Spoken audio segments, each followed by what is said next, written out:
This room held 600 people and thousands more were watching online.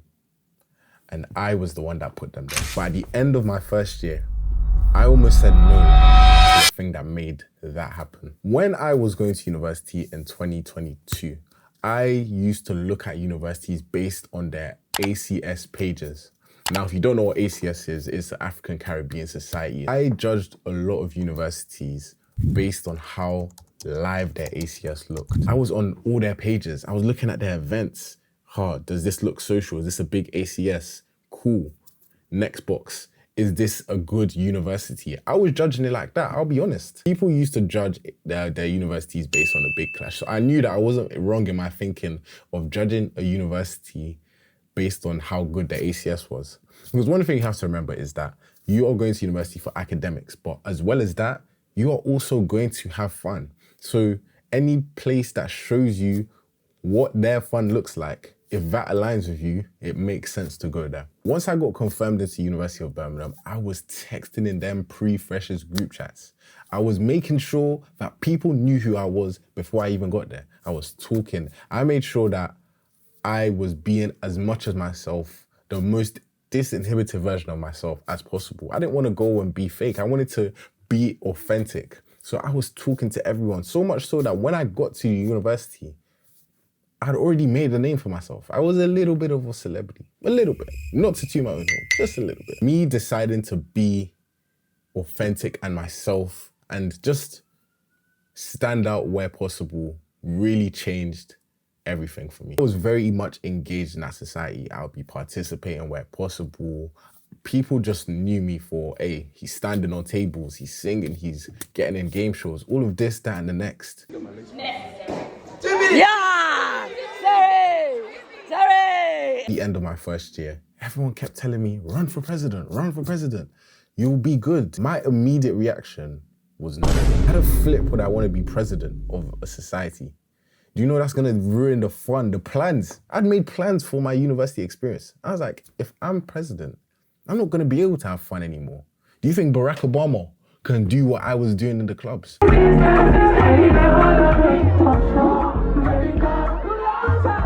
that was my perception of responsibility.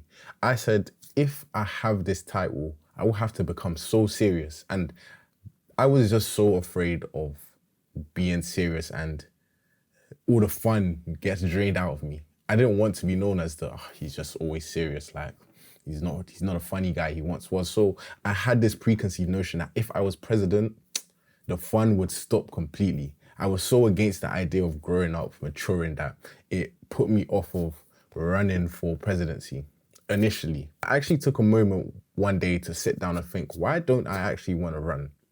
Now, for a bit of context, when I was in sixth form, I had the opportunity to be head boy of sixth form, or basically like the entire sixth form cohort. And for the same reasons I didn't want to be president, I declined being head boy, even though I knew I would win that with a landslide. And it turned out in the end that the people that were head boy, head girl at the time, they didn't do anything. They did not do a thing. And now they just had this sick thing on their CV. Yeah. You know how people just claim a title and people don't really investigate. They had the opportunity to do that. And I was like, damn. So that on top of me constantly being nagged by my friends, made me decide to want to run for presidency. And I ran. And naturally, well, not naturally, I won. Because of the reputation I built for myself, I won. Probably by a landslide. I don't know to this day, but I won. Presidency is gonna be easy. Boy, was I wrong. When I got inaugurated to presidency, I had pretty much been told that, your life is not gonna look the same. And so I'd kind of made up my mind that, hey, at least I had a good first year.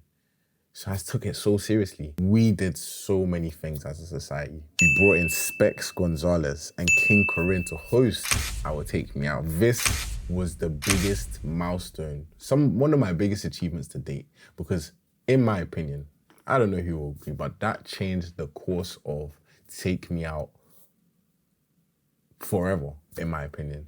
On our Take Me Out event, we had 600 students in the room.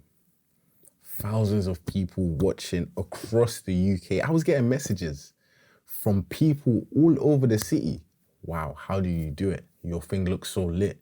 Blah, blah, blah, blah, blah. I was thinking, hey, this thing has gone global, cuz it's gone nationwide. We made a lot of money in revenue, and our social media, my university social media, it wasn't just my uni's event, but my university social media in that year went from about 2,000 followers across Instagram, TikTok, Snapchat to about 20,000.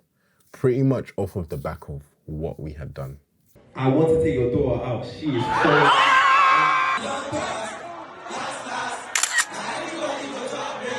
But here is the point of all of this. I stepped into a role that was bigger than me. That changed the amount of possibility and potential of things that I could do. So in 2021, I started TikTok. Beginning of 2021, I started TikTok.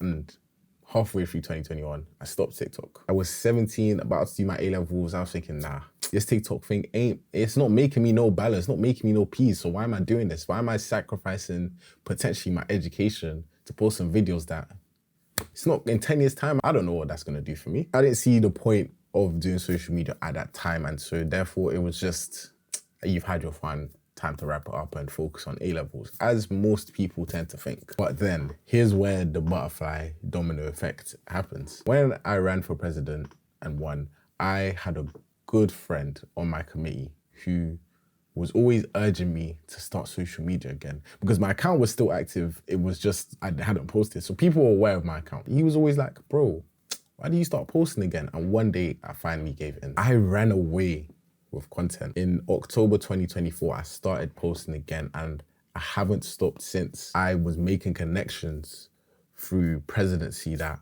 I would have never made if I hadn't been president. And because of me joining this society, my social media had become amplified. There were loads more people telling me, hey, I've seen you. There was more opportunity for guys to see me in real life and say, bro, I've seen your content, you're doing your thing.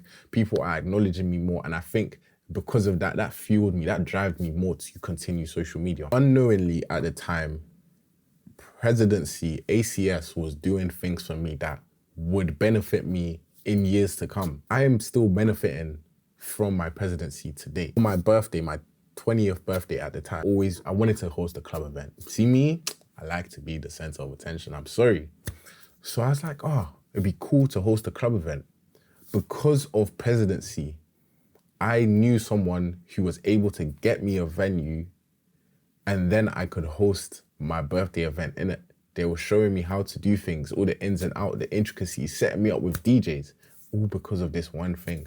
People were calling me at one point the president of Birmingham. What? I ain't no president of Birmingham, but I had made such an impact and all these people had impacted me that my confidence was going up and I was doing more things. And it was kind of just like this was benefiting me and the people of Birmingham. Like I said, I didn't realize any of this at the time until later down the line. I sat back and I really deeped the impacts that this society had had on my life. Honestly, being president was one of my greatest achievements to date. It forced me out of my comfort zone and it opened doors for me that, hey, I might not have been able to open myself. And all of that came from coming out of my comfort zone. I won't pretend that it was all smooth though. ACS president was one of the most stressful things I've ever done. There were moments where if my vice president, my careers officer / my housemates hadn't been there, if my committees weren't there at times, my head might have gone to the moon. Living with the people that were in this with me, it took so much weight off of my shoulders that I can't even explain. There were nights, there were days that, hey, I was so stressed, and because I had shoulders to lean on, cry on, whatever, I was able to come out on the other side. This experience was so good to me that even after I'd handed over my role, I was still clinging onto president. This was such a great achievement to me that I didn't ever think I could be more than that. At some point, I had become defined by presidency internally, and I didn't know if I would ever be much more than that. And so I clung onto it as much as possible. And that happens to everyone.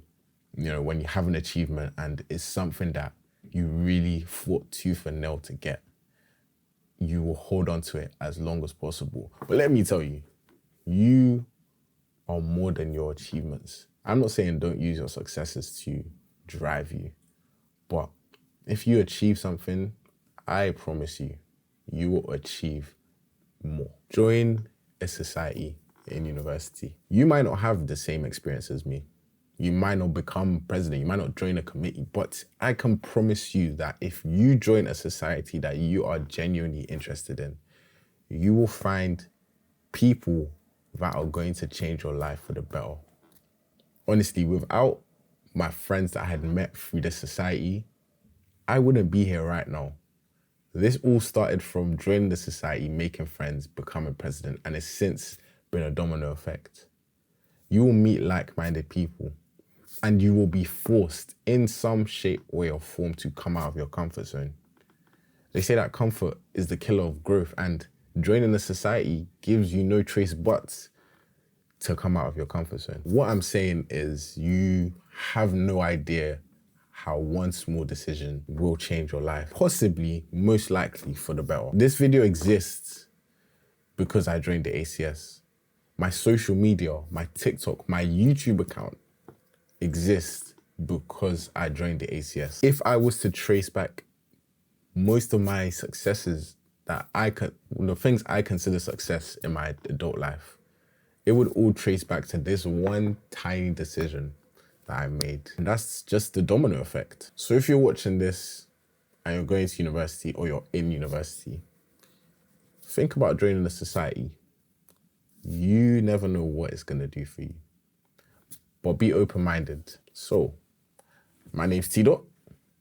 This is Master of Engineering, and I'll see you guys soon.